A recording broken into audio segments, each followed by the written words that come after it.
Hello students, welcome back to Frescon Academy of Science, and I am your Rajat sir, teaching you one of the most important and basic and the best chapter, which is electromagnetic induction. Yes, so हमने last lecture में एक बात पढ़ी जिसे हम कहते हैं magnetic flux, which is B dot A, or we can write BA cos theta, and the theta is the angle between B and A. बहुत बातें की उसके बारे में, वापस नहीं बताऊंगा, ठीक है। और अगर हमें ds करना है तो हम बताएंगे फ्लक्स इंटीग्रल का हो जाएगा integration of B dot ds, ठीक है। सो दैट्स इट, ये हमने पढ़ लिया है। चलो आगे बढ़े। तो हमें फ्लक्स का कंसेप्ट पता है, बहुत बढ़िया, ठीक है। अच्छा, एक दो चीज और मैं बता दूं कि flux is equals to B dot A, ठीक है। इसकी यूनिट की बात मैं करना भूल गया था, तो चलो देख लेते हैं। फ्लक्स की यूनिट होती है B dot A. So if it is B dot A, B जो होता है वो होता है टेस्ला, ए होता है मीटर स्क्वायर, और ये होता है वेबर। तो याद रखो, बी मतलब फ्लक्स, बी मतलब फील्ड, तो फील्ड का यूनिट क्या होता है? टेस्ला, ठीक है। तो कोई पूछता है ना बी का यूनिट बताओ, तो आप ये कह सकते हो it is weber per metre square, that is equals to B, ठीक है। फ्लक्स का यूनिट क्या होता है? वेबर, याद रखो, फ्लक्स का यूनिट क्या होता है? वेबर। और बी माने मैग्नेटिक फील्ड का यूनिट क्या होता है? Tesla. Please don't get confused here, ठीक है। सो बी माने मैग्नेटिक फील्ड, जिसका यूनिट है Tesla, and weber is the unit of flux, so we can also write as Weber per meter square. किसका? Magnetic field का। Okay, so great. So guys, let's move ahead. और आज हम पढ़ते हैं reality में the main part of the chapter, which is electro, देखो इतना बार बार नहीं लिखता, मैं लिखूंगा EMI, ठीक है। It's called electromagnetic induction। ये जो चीज है, this thing, सबसे पहली बार जो दुनिया में इसके बारे में बात चर्चा शुरू हुई, ये करने वाले बंदे का नाम था फेराडे। हाँ, फेराडे। तो भैया क्या किया था मिस्टर फेराडे ने? देखो यहाँ पे एक शब्द है इंडक्शन। आज हम ये कंसेप्ट समझेंगे, बहुत प्यारी चीज है, ठीक है। फिर हम देखेंगे किस तरह से इस चीज को फेराडेज एक्सपेरिमेंट की वजह से दुनिया में एक बहुत इंपॉर्टेंट कंसेप्ट समझ में आया। ओके, सो व्हेन वी से इंड्यूस और इंडक्शन, ये वर्ड का मतलब क्या है? व्हेन आई से इंड्यूस और इंडक्शन, सो इंडक्शन इस वर्ड का माने ये होता है कि मैं नहीं छूंगा लेकिन मेरा फील आ जाएगा। समझे? कि मैं किसी चीज को नहीं छुएगा लेकिन मेरा फील उस पे आएगा। बिना छुए अगर तुमने फील ला दिया, वर्क ला दिया, एक्शन ला दिया, तो भैया इसी को कहते हैं इंड्यूस करना, इंडक्शन। इंडक्शन में छूना नहीं है, छूना नहीं है, बिना छुए सिर्फ देखो, थोड़ा पास जाओ, थोड़ा दूर आओ, लेकिन फील अपने आप आना चाहिए, छूने का नहीं, ठीक है। सो अब इसी चीज को यहां पे हमने समझा इलेक्ट्रोमैग्नेटिक इंडक्शन। इसका मतलब मैं मैग्नेट को रखूंगा, थोड़ा आगे पीछे करूंगा, और करंट जो है इलेक्ट्रिक करंट अपने आप आ जाएगा, ठीक है। बोले क्या मजाक कर दिए? यही तो मजाक हो गया जब फेराडे ने ये चीज को पहली बार एक्सपेरिमेंट किया और देखा, ठीक है। क्या किया उसने? उसने एक बहुत बढ़िया एक्सपेरिमेंट किया। उसने एक कॉइल लिया, ठीक है, और इस कॉइल को उसने यहां पे एक गैल्वेनोमीटर के साथ अटैच कर दिया। ना कोई बैटरी है, ना कोई तरह का ऐसा चीज है जिसके थ्रू इसमें करंट आए, कोई चीज नहीं है। अब उसने क्या किया? बाजू में एक लिया मैग्नेट, ठीक है, उसने लिया एक मैग्नेट। अब वहां पे वो रीडिंग लेने लगा। तो जब उसने मैग्नेट को स्टेबल रखा, कुछ नहीं हिलाया, एकदम इधर है, तो यहां पे उसने क्या देखा? इन द गैल्वेनोमीटर आई का वैल्यू 0 आ रहा है, मतलब तो नो करंट नहीं है, समझे। उसने इसको यहीं रखा, कुछ नहीं हुआ, यहां पे देखा करंट 0। लेकिन उसने जैसे ही उसको आगे लाया, पास ला दिया, तो ये नॉर्थ ये साउथ, जैसे ही मैग्नेट को पास लाया जो वो हिल रहा था, तब उसने देखा कि गैल्वेनोमीटर में करंट दिख रहा है, गैल्वेनोमीटर में करंट शो हो रहा है। यहां पे करंट शो ही नहीं हो रहा था, उसको दिखा करंट है। जब वो हिला रहा था तब करंट मिला। When is moving the magnet, then there is current. Without touching it, without any battery, without any cell, without anything, there is current. तो चंबित हो गया, शॉक्ड हो गया कि भाई मैं सिर्फ मैग्नेट को हिलाया हूं, करंट तो अपने आप जनरेट हो गया है। अच्छा, अब उसने क्या किया, हिला के फिर रख दिया। He moved the magnet and then again he stopped it. अब जब मैग्नेट अपनी जगह पे रुका हुआ है तो वापस वहां पे 0 रीडिंग आ गई। बोला ओके। अब उसने क्या किया, मैग्नेट को उल्टा हिलाया। He moved the magnet to the opposite side and क्या देखा, करंट वापस आया, लेकिन अब करंट भी अलग डायरेक्शन में आया। ठीक है, तो ये पूरे एक्सपेरिमेंट से उसने क्या सोचा कि whenever the magnet is moving, यहां पे करंट आ रहा है without touching it, without any source, without any battery, without anything. अगर दिस इज द कॉइल, देखो, if this is the coil and this is the magnet, अगर मैं magnet को यहां रखा हूं, कॉइल में कोनो करंट नहीं, but when I am moving the magnet, current आया। जैसे ही मैग्नेट जाके रोक दिया, करंट गायब, फिर मूव किया, फिर करंट आया। समझे? तो ये चीज उसने देखा एक्सपेरिमेंट में कि whenever there is a movement there is a current. बोला ये सही चीज है यार, मुझे ना बैटरी चाहिए, ना सेल चाहिए, ना कुछ चाहिए, मुझे एक बड़ा सा मैग्नेट चाहिए और उसको दन दन दन दन दन दन दन दन दन दन दन दन हिलाते रहूंगा तो वहां पे करंट आता रहेगा। जितना जोर से हिलाऊंगा उतना ज्यादा करंट आता रहेगा। ठीक है भैया, लाइट चली गई है, कोई बात नहीं है, पावर नहीं है, कुछ नहीं है, टेंशन नहीं है। मैं एक मैग्नेट लूं और उस मैग्नेट को मूव करूं और वहां कॉइल में अपने आप करंट आए और हमको रोशनी मिल जाए, जनरेटर, बस। ठीक है, तो ये कंसेप्ट का बहुत यूज है बहुत सारे इंस्ट्रूमेंट में। ठीक है, चलिए, तो ये उसको समझ में आया। अब ये बात आई दिमाग में कि यार ये हो कैसे रहा है, व्हाट, क्या मतलब कैसे हो गया कि मैंने मैग्नेट को हिलाया, इसमें करंट आ गया। मैजिक है, जादू है? ना ना, फिजिक्स में, केमिस्ट्री में, बायो में कुछ जादू नहीं होता, सब कुछ का जवाब है। और जो जादू लग रहा है उस पर रिसर्च करना है और उसका जवाब ढूंढना है। यही जवाब ढूंढ ढूंढ के आज हमें हमारे अर्थ के इतने राज पता चले, हम इतने नॉलेजेबल बन गए और हम इतने इवॉल्व बन गए और हम इतना कुछ बना लिए। समझे? तुम्हारा भी यही काम है। अगर कोई बोले भैया ये जादू है, मत मानो, कुछ जादू नहीं है, सबका जवाब है। उस वक्त ये भी सोचते होंगे ये जादू था, लेकिन जब जवाब मिला तो समझ में आया क्या क्या हो गया। तो उन्होंने देखा कि जब मैग्नेट यहां था तो इस मैग्नेट से ये लाइंस पास हो रहे थे। ठीक है, ऐसे। ओके, सो मैंने अब भी पढ़ाया कि number of magnetic lines passing through a coil और through a area is called a flux. ठीक है, तो भैया ये उसका फ्लक्स था, लेकिन वो जब चेंज होके पास आ गया, अब उसमें ज्यादा नंबर ऑफ लाइंस पास हो रहा है, मतलब उसका फ्लक्स चेंज हो गया। मेरी बात समझे? जब वो दूर था तब नंबर ऑफ लाइंस कम पास हो रहे थे, मैंने जैसे ही पास लाया तो नंबर ऑफ लाइंस ज्यादा पास होने लग गए। मतलब क्या चेंज हुआ? फ्लक्स। इसीलिए हमने पहले फ्लक्स समझा।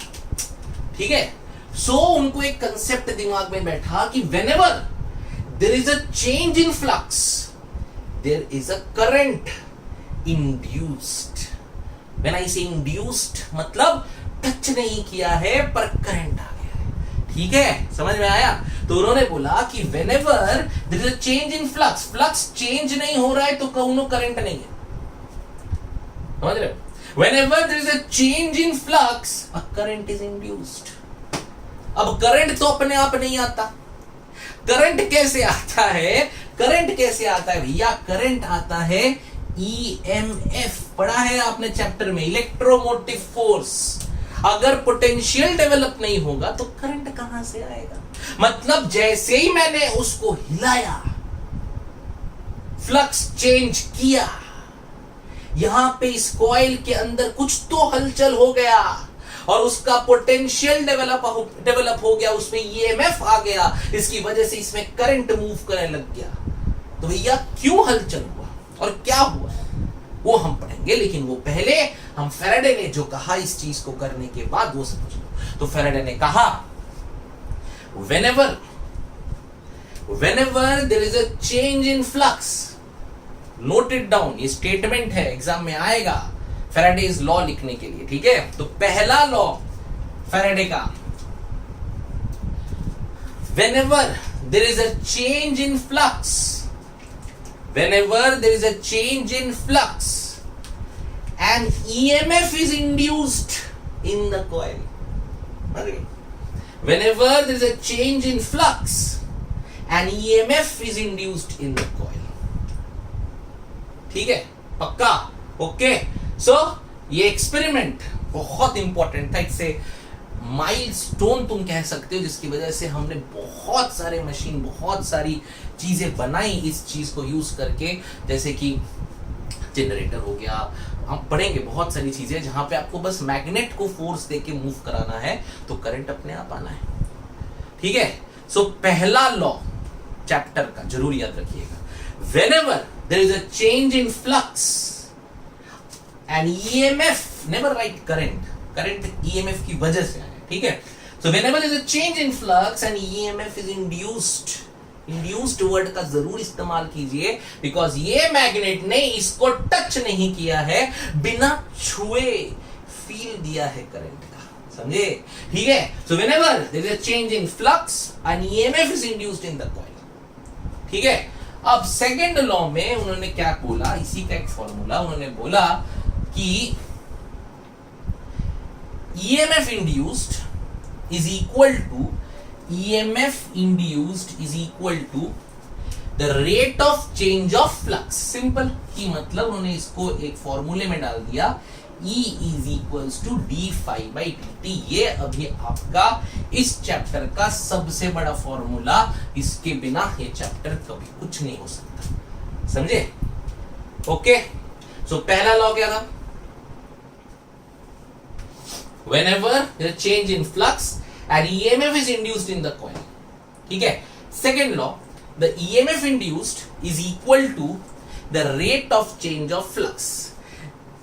टाइम के साथ फ्लक्स जैसा चेंज हो जा रहा है उतना उतना उसमें EMF आता जा रहा है। ठीक है? So the rate of change of flux is equal to the EMF induced. So the formula become E is equals to d phi by dt. Got it? पक्का? ठीक है? So this is very important। ठीक है? उसने एक और भी किया था एक्सपेरिमेंट, दो कॉइल के साथ किया था, सेम ही उसको रिजल्ट आया था। ठीक है? उसने, देखो मैं बता देता हूँ क्या क्या था, कुछ बुक्स में दिया रहेगा।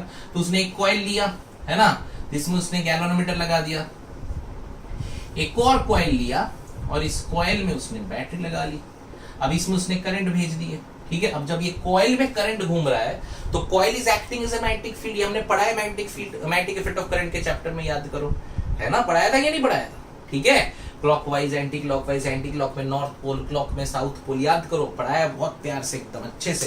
ठीक है? नहीं पढ़ाया, अगर याद नहीं आ रहा तो जाके वो वीडियो देख लो, अब तो है तुम्हारे पास पढ़ाया हुआ सब कुछ 24/7। ओके? सो अगर मैं कॉइल से करंट पास करा रहा हूं तो this coil is acting as a magnet, और जब मैं इसको पास ला रहा हूं, अगेन मुझे यही रिजल्ट्स मिल रहे हैं। इसको दूर लेके जा रहा हूं, यही रिजल्ट मिल रहा है। मतलब कि whenever there is any movement, whenever there is any change, ठीक है, there is EMF induced, जिसकी वजह से करंट आ रहा है। Okay? And the formula is E is equal to d phi by dt। Got it? So ये इस चैप्टर का सबसे बड़ा कंसेप्ट, सबसे बड़ा पार्ट जो आपको जरूर याद रखना है, बिकॉज ये बहुत इंपॉर्टेंट है. ओके, सो फैराडेज लॉज, दो लॉ. पहला law, whenever there is a change in flux and EMF is induced in the coil, and second law कि the EMF induced is equal to the rate of change of flux. अब इसमें थोड़ा और कीड़ा करने आ गया, एक और नाम, Lenz's, and it's called as Lenz's law. Okay, तो जनाब ने क्या बोला, वही जो इन्होंने बोला, बस थोड़ा सा और इसको मॉडिफाई किया. उसने क्या बोला कि यार ये कॉइल है, ओके, नो प्रॉब्लम. इस कॉइल में गैल्वेनोमीटर अटैच्ड है, नो प्रॉब्लम. यहां है मैग्नेट, नो प्रॉब्लम. ये नॉर्थ एंड साउथ पोल का मैग्नेट है, ओके. जब ये मैग्नेट यहां है तो कुछ प्रॉब्लम नहीं है. जब वो यहां पास आ गया तो इसमें आ गया है करंट, बराबर. यही तो हमने पढ़ा ना अभी फैराडे में. ओके, जब ये यहां पे है तो कुछ नहीं है, लेकिन अगर ये पास आ गया तो ये नॉर्थ और साउथ, तो इसके अंदर करंट आ गया. क्यों करंट आया? मैंने बोला इसके अंदर ईएमएफ आया. अब वो एक और सवाल लेके आया, भैया ईएमएफ कहां आया? वो बोला कि ओके, अगर तुम ये बोलते हो कि एक फ्लक्स के चेंज होने से ईएमएफ इंड्यूस हो के उसमें करंट आ गया, मैं मान लेता हूं, मुझे कोई प्रॉब्लम नहीं है, मैं मान रहा हूं. लेकिन मुझे अब ये बताओ कि ये जो ईएमएफ आया है ये कैसे आया? जो ईएमएफ इंड्यूस हुआ है ये कैसे? तो लोगों ने सोचा, तो लेंज ने एक कंसेप्ट दिया कि देखो, ये नेचर का लॉ है, ये मेरा तुम्हारा नहीं है, ये नेचर का लॉ है. ये पूरे आसपास पूरी दुनिया में हर जगह न्यूटन से लेके आइंस्टाइन तक एक ही बात कह गए हैं, क्या? कि whenever there is a change, there is some reaction, force against it. है कि नहीं है? कि कहीं पर कोई चीज अगर स्टेबल है और उसमें तुम कुछ चेंज करते हो तो जो दूसरी चीज है वो उस चेंज को रेजिस्ट करती है, उसको रोकती है. ठीक है, हर एक्शन पे एक रिएक्शन जरूर है. आया यार न्यूटन के लॉज? ठीक है, तो कभी भी याद रखो. तो ये तो नेचर का लॉ है कि whenever there is a change, whenever there is a change, ठीक है, naturally there is a resistance against it, there is a oppose against it. क्यों? क्योंकि उसे चेंज नहीं पसंद. ठीक है, ये सच है. ओके, जैसे अभी तुम अपने आसपास नेचर में देखो, हमने इतना कुछ चेंज कर दिया, अब नेचर उसको रेजिस्ट कर रहा है. Through viruses, through black holes, through ozone holes, बहुत सारी चीजें हमारे आसपास हो रही है और इसीलिए हमें इस चेंज को रोकना बहुत जरूरी है. ठीक है, इसके बारे में कोई और बात करेंगे, पर फिलहाल अब यहां बात करते हैं कि क्या हो गया. तो उसने बोला कि whenever there is a change, अगर ये फ्लक्स चेंज हो रहा है तो ये जो कॉइल है, ये कॉइल इस चेंज को नहीं चाहता, तो ये कॉइल इसको ऑपोज करेगा. ऑपोज करने के लिए इसके अंदर के जो इलेक्ट्रॉन्स है वो जोर से घूमने शुरू करेंगे और एक पोटेंशियल डिफरेंस क्रिएट होगा और जिसकी वजह से इसमें करंट आएगा. अब कंसेप्ट क्लियर हो गया? ठीक है, कि जैसे ही फ्लक्स चेंज हुआ, इसको, कॉइल को ये चेंज नहीं पसंद. ठीक है, उसको वो चेंज नहीं पसंद, तो उसने उसको ऑपोज किया. ऑपोज करने के लिए उसने अपने जो इलेक्ट्रॉन्स थे इनको जोर से घुमा दिया, इसकी वजह से ईएमएफ क्रिएट हुआ और करंट आया. और वो करंट का डायरेक्शन क्या होना चाहिए? तो लेंज ने बोला कि अगर ये कॉइल है और ये नॉर्थ पोल और साउथ पोल है और ये इस तरफ आ रहा है, when the magnet is approaching the coil, तो कॉइल को इस मैग्नेट को अप्रोच नहीं करना है. कॉइल नहीं चाहता, इट विल रेजिस्ट दिस. इसके लिए वो अपने अंदर करंट इस डायरेक्शन में लेके जाता है, विच इज एंटी क्लॉकवाइज. इसकी वजह से हमने पढ़ा कि यहां पे क्या आ जाता है, नॉर्थ पोल नॉर्थ को रिपेल करता है. अब बात समझ में आ गई? Whenever there is a change in flux, the coil will oppose the change by moving the electrons, by creating an EMF, by a current in anti-clockwise direction which will create a north pole and therefore this will repel. समझ में आया क्या हुआ? जब ये move नहीं कर रहा था इसे कोई परेशानी नहीं थी, जब ये मूव किया उसको नहीं पसंद तो उसने उसको अपोज करने के लिए अपने अंदर करंट घुमा दिया ताकि यहां नॉर्थ पोल आए और नॉर्थ नॉर्थ रिपल हो जाए। ठीक है, और जब होके यहां पहुंचा, यहां पे जब रुका वापस वो शांत हो गया क्योंकि उसको चेंज नहीं दिख रहा था, है ना। जब वो यहां मूव होके फिर जब वो यहां पे आया ये मैग्नेट और यहां पे वो रुक गया तो इसको कोई प्रॉब्लम नहीं था। लेकिन जब ये नॉर्थ और ये साउथ, अब ये इधर जा रहा है, अब ये मैग्नेट जा रहा है, अब इसको ये भी नहीं पसंद क्योंकि पहले तो वो स्टेबल था, समझे। जब वो ये स्टेबल था इसे कोई प्रॉब्लम नहीं था, जब वो उसके पास आ रहा था वो चाहता था कि दूर जाए, ठीक है, तो उसने अंदर एंटी क्लॉकवाइज चलाया। लेकिन अब ये मैग्नेट दूर जा रहा है तो ये क्या करेगा, ये अंदर ऐसा करंट बनाएगा कि जिसकी वजह से यहां पे क्या बन जाए, साउथ पोल, ताकि अब ये अट्रैक्ट हो। ठीक है, तो ये ऐसा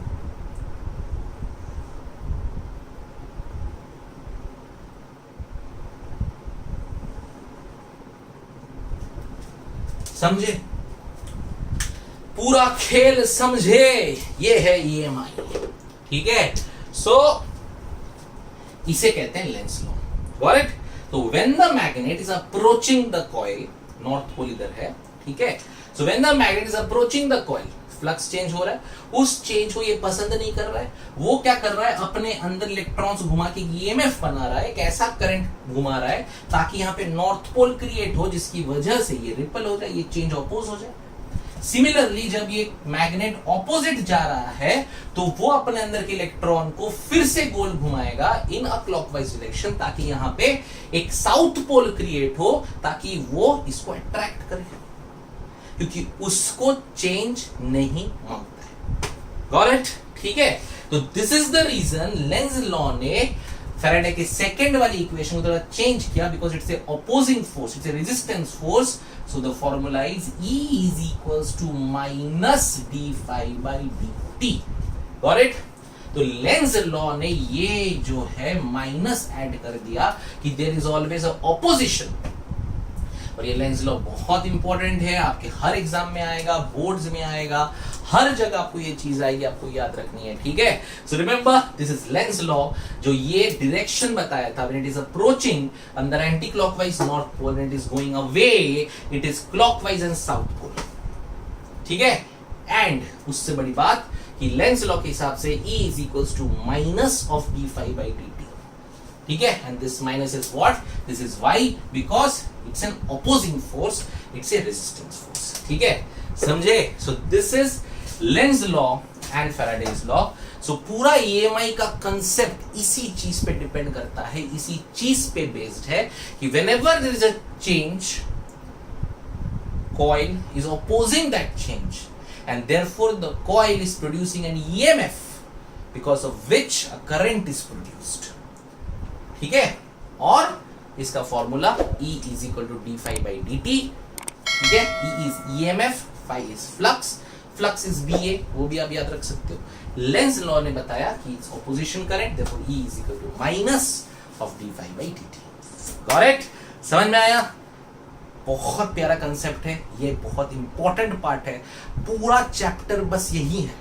अब इसके आगे हम एप्लीकेशंस देखेंगे, इसी चीज को आगे लेके जाएंगे, पर ये जो मैंने बताया ये आपके दिमाग में रहना चाहिए और हमेशा रहना चाहिए, एटलीस्ट आने वाले JEE नीट तक तो जरूर रहना चाहिए। Okay, so bye bye, enjoy, work hard, and कोई भी प्रॉब्लम, कोई भी डाउट, कुछ भी होता है तो प्लीज आस्क। ओके।